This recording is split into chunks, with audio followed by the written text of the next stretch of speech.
Hello, hello, hello. Welcome to another episode of the TasCast Show. Here I talk about entrepreneurship, veganism, data science, comedy, and especially when I have a guest over, we touch on the topics of motivation and self-improvement. Without further ado, let's move on with today's episode. This is episode 45 of the TasCast Show. This is the second week in a row that I'm doing Monday, Wednesday, and Friday. Last Friday's episode was on what should small businesses do in order to prepare for the GDPR, which comes into effect in May 2018. I hope you guys enjoyed that episode. If you have any questions regarding that episode, just leave me a comment or a tweet, a comment below the episode or a tweet and tell me, just ask me things about the episode or about the topic of GDPR, and I will come back to you either with a podcast episode. Actually, I'm going to be reading your tweets or your messages or your comments, and I'm going to be answering questions whenever I can. And just let me know, and I'll give you a shout out as well. Now, today's episode is going to be a bit unique.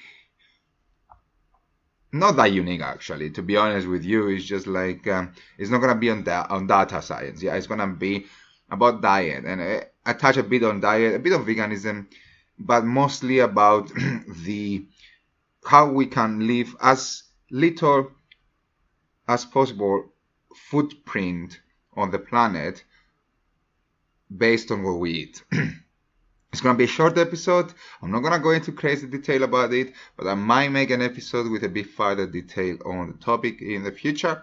I would love actually to have someone to talk with for that topic. So let me move on with this topic after I share a short story. You might think, why do you bother telling a story? I just love telling a story in every episode. So the story is about me deciding to actually start a new YouTube series. I haven't started it yet. I'm still kind of planning it. I hope I'm going to find the time to do it because it's something I really want to do. And I think you guys are going to enjoy it. The series is just sharing just standing outside of incubators or accelerators or some sorts of startup areas with businesses, with entrepreneurs. And then when people are coming out, when entrepreneurs are coming out of the building, just grabbing them for a short, quick interview of some sorts, like 2 or 3 questions, and just sharing this on YouTube. Now, I'm in Sterling. There's no huge entrepreneurial activity in Sterling, but I think I could find some opportunities here, at least to start the YouTube series and then take it from there. If I can do 1 episode a week or something like that, I would be happy. Hopefully, I don't think I'm going to start it this month or the month after because they're very, very busy months, but I'm going to plan it this month and the month after and then try to start it in May. So after exams and all this stuff, since it's a new series. Now, except if I feel like planning is finished and I'm ready to go with it, I might start it next month. But I cannot promise that. But I will start it since I share it here. It's kind of a commitment. I will try and see when and how to start it. Anyway, that was just a short story, a short update on an idea I have. Hopefully, guys, you like the idea. Let me know. And if you have ideas to help me develop that series, you are welcome to give me ideas.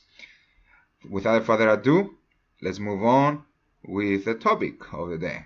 To be very honest, I was listening to this episode from Rich Roll podcast, yeah, and he had like a guest, Zach Bush, and she's an author and she advocates plant-based diet and stuff, but they did expand on a topic which is very interesting to me. It's actually aligned mostly on my point with my points of view.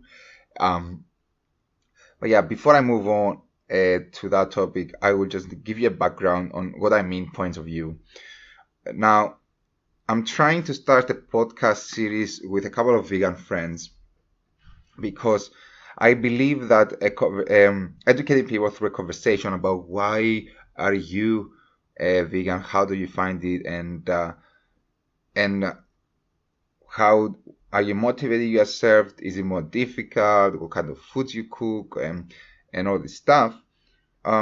It's like a chilled kind of conversation kind of form. I think is much more effective than pushing my views to you kind of form. I hate it when people try to tell me what to do, the same way I think people hate if I tell them what to do. But I do have the right and the opportunity to share stories with people like you, my listeners, and these stories could be the ones that make you think, oh, maybe I should check it out. Maybe I should make some research, become more aware of what disadvantages my lifestyle has towards not just myself, but the planet itself and for the future generations and stuff. And that brings me to that topic of today, which our generation is a generation which is very conscious. We are very conscious about what we do. We're very conscious about what our actions might cause for future generations.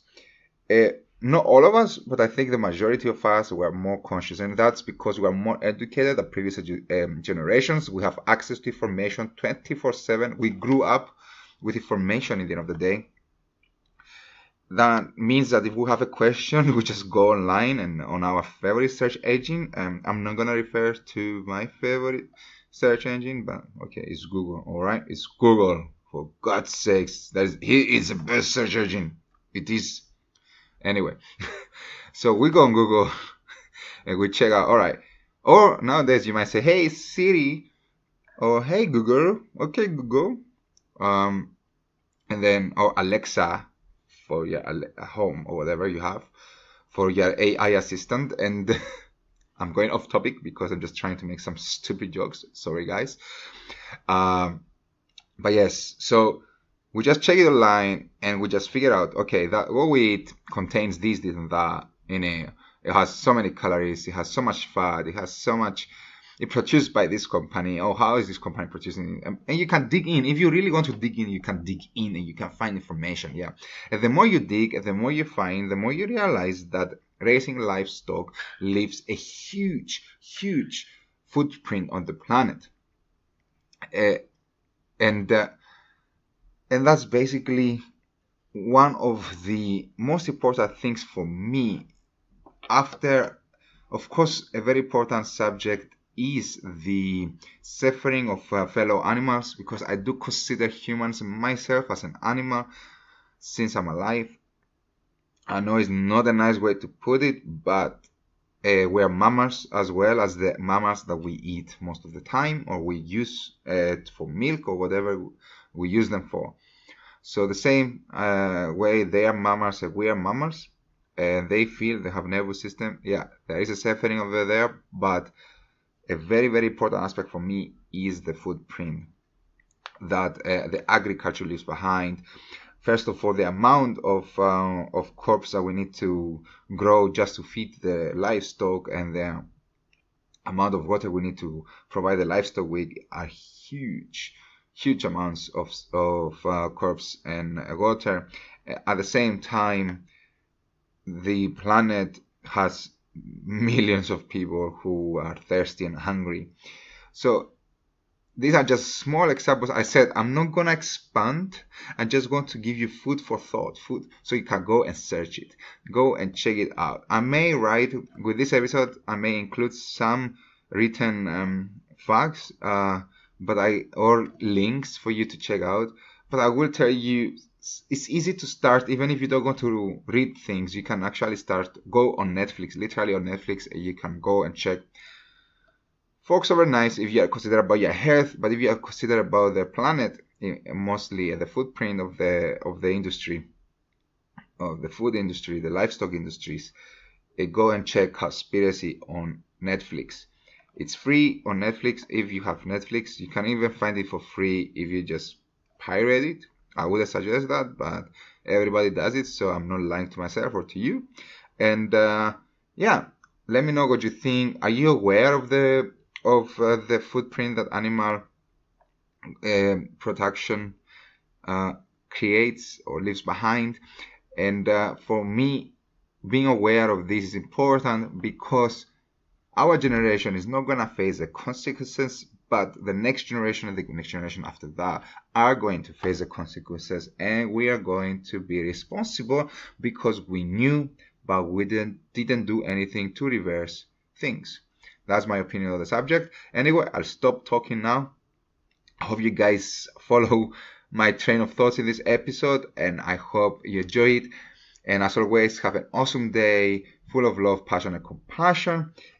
And if you haven't subscribed already, subscribe to this podcast from any podcast platform that you might be using, Apple Podcast or iTunes, or it could be Spotify or whatever, Stitchers, whatever you're using. Just subscribe so you can keep up, you can stay up to date with new episodes and more. Thank you very much, guys. Have an awesome day. Until Wednesday. See you next time. Bye bye.